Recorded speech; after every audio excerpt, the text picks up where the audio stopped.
Bonjour à tous et à tous, on se retrouve pour l'Instant Geek numéro octos, je sais plus, je crois numéro quand je sais plus. Voilà, je vais vous présenter en jeu vidéo la suite de Madagascar de du précédent Instant Geek, donc Madagascar 2, sa suite j'ai la version PS2, mais j'ai pris des notes, j'ai les sorties sur PS2, mais on va voir les autres consoles. J'ai pris des notes pour le développeur, l'éditeur, on va voir maintenant, on va pas parler pendant plus de 10 000 ans. C'est parti pour la petite présentation.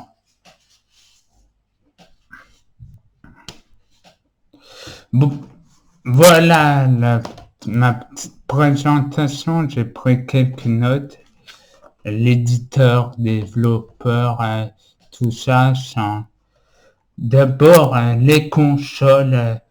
J'ai la version PS2, mais il est sorti également sur PS3, sur PC, sur Xbox 360 et sur DS, Nintendo DS. Bon, ça pas.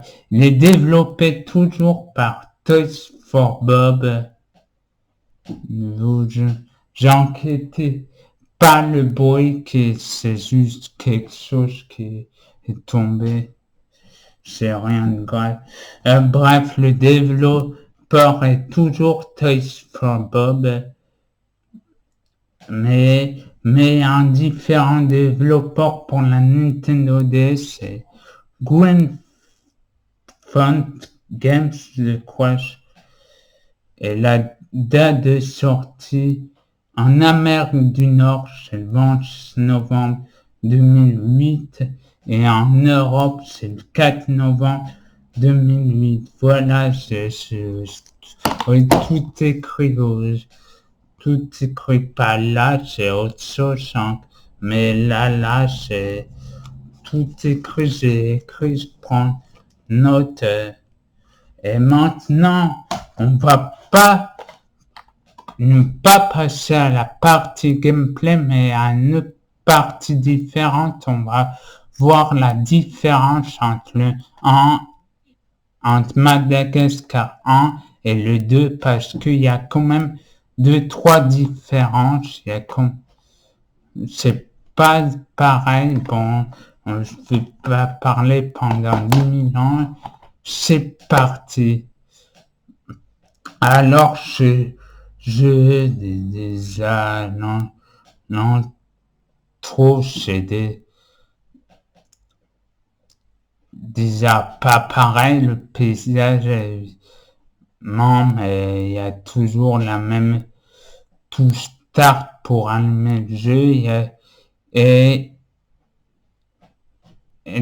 dans le gameplay du jeu, c'est pas pareil parce que il y a pas déjà il y a pas il y a pas les cartes bonus pour avoir des pouvoirs. C'est directement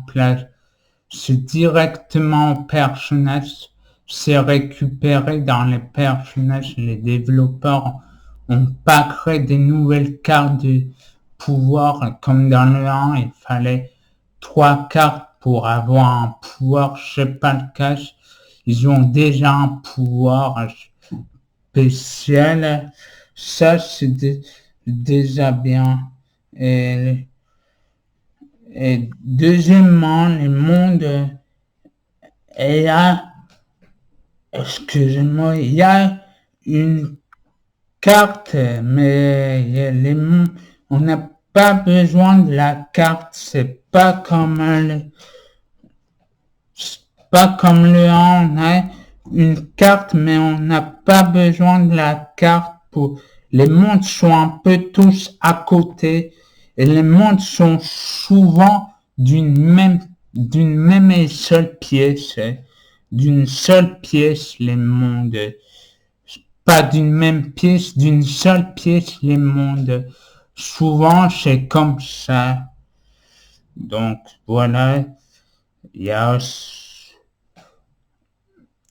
si je veux pas, je voulais vous dire un truc, mais je vous passe pour les aussi, il y a pas, il y a voilà, on contrôle tout. Melman, Gloria, elle est Alex et Marty. Il y a pas de niveau avec les araignées. Ils ont fait des nouvelles ennemis, mais apparemment, mais c'est à vous de voir par vous-même. C'est à vous de voir par vous-même. Ça reprend, oui, exactement, ça reprend le scénario du film du 2 et du 1. Évidemment, il y a des différences. C'est ça. Voilà. Voilà, on passe par la conclusion et aussi le retour de la note parce que j'avais envie de noter une chose, j'avais envie de noter le jeu. La conclusion, toujours très bon jeu, très bonne suite avec des très bons niveaux et on ne lâche pas, je m'en est pas lâché. Il y a des niveaux avec plein de surprises.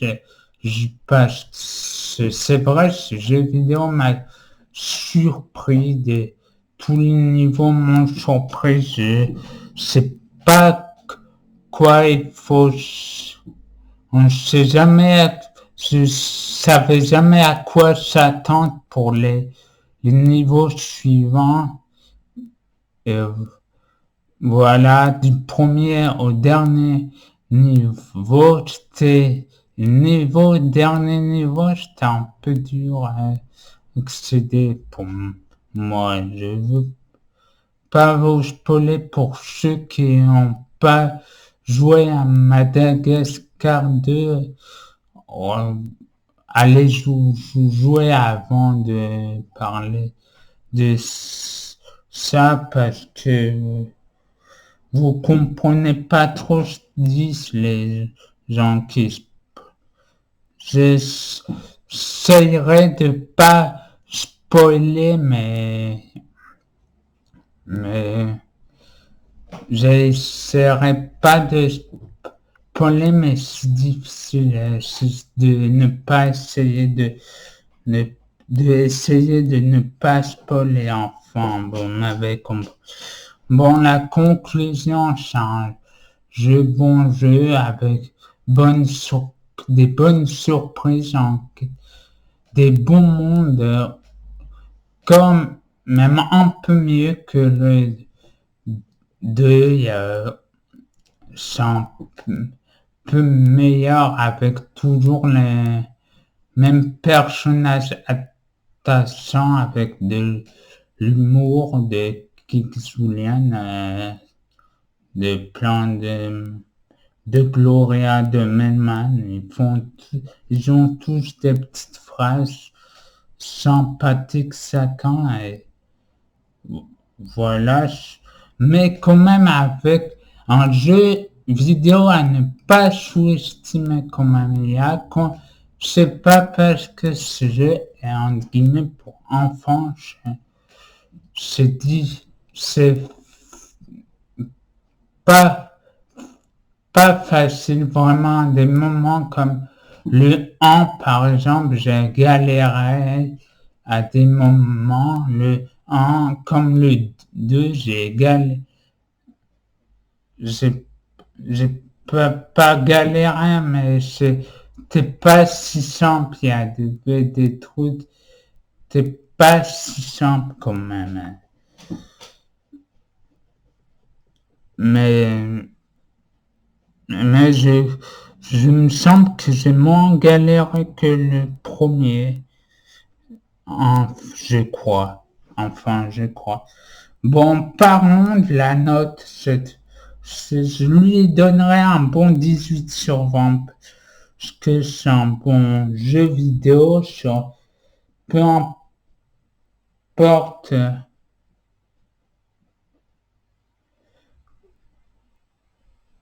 Oups. J'avais oublié une parenthèse j'avais oublié l'éditeur. C'est Activision. Mais il est vraiment trop bien parce que avec des quêtes, de très bonnes quêtes, je lui mets pas plus, c'est pas non plus mon jeu vidéo préféré loin de là, comme même, mais c'est une bonne découverte. J'étais agréablement surpris de voir un peu une claque, je me suis peut-être pris une claque, c'est un très bon jeu avec très bons personnages, des très bons dialogues chez un personnage, même si je trouve que c'est pas les mêmes voix que du film, c'est pas les voix correctes du film, c'est pas bon. Bon, je vous dis à plus tard. Je vous dis